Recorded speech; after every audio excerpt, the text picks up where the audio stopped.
You never think it could happen until it happens to you. This is a story of a husband, wife, and son. A true story.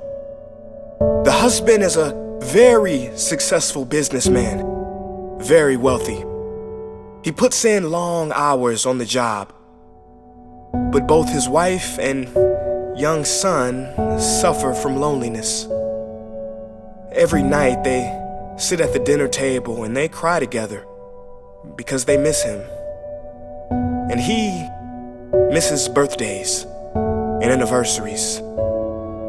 Now the father is already very successful, but still doesn't have time for his wife and son.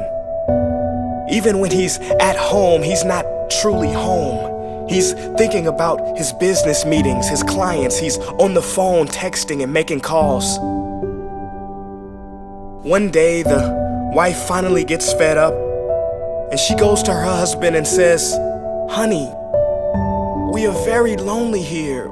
We miss you. Please come back to us." And the husband very lovingly says, "Darling, for the time being, no one can replace me as director.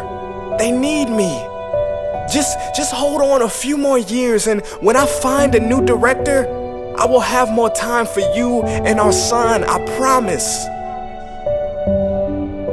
6 months later, the husband was driving on the same road he took home every night. He lost control of his vehicle and died. His company replaced him and found a new director in just 2 days. Isn't it sad that we spend so much time on the things that are urgent that we have none left for those things that are important? Please do not get me wrong. Striving for a better life and wealth for yourself and your family is great. Look, I don't think you can get too much money, but if money gets you, that's too much. If money becomes your God, if you make $1 million but lose your health in the process, is that success?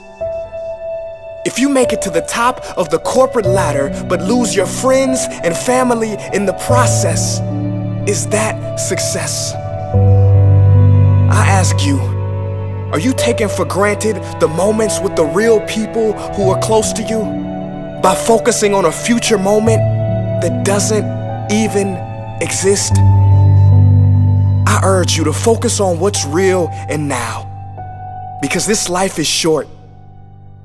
And as they say, there has never been a deathbed regret that said, "Boy, I wish I spent more time in the office."